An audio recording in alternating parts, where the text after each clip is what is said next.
Life sometimes takes a terrible turn. Other people plot and plan bad things in our lives. It's sad but true. So when that happens, what exactly is God up to? Hi, I'm Bernie Diamond and welcome again to Fresh. Life can be so incredibly unfair.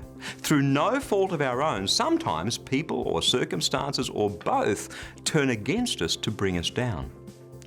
Joseph of Technicolour Dreamcoat fame was an interesting character. He was his father's favourite, so his brothers conspired to kill him, although eventually they sold him into slavery. He worked as a slave, spent years in prison for something he didn't do, and on and on. It was pretty ugly stuff. And without doubt, he must have sat there rotting in jail, wondering what he ever did to deserve this terrible injustice.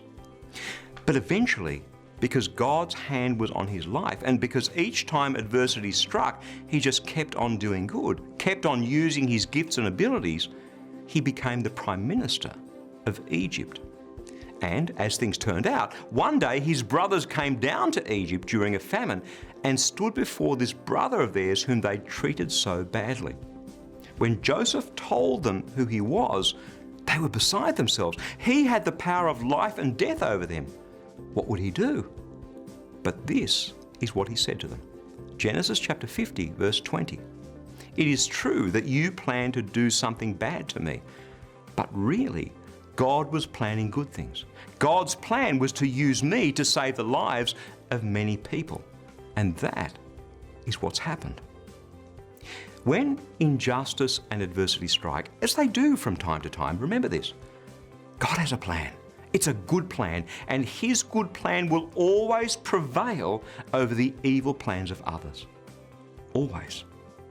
That's God's word, fresh for you today. When the going gets tough, we need a handle on what God's up to. We need his word to speak courage into our hearts. And that's why you can receive this devotional in your inbox each day.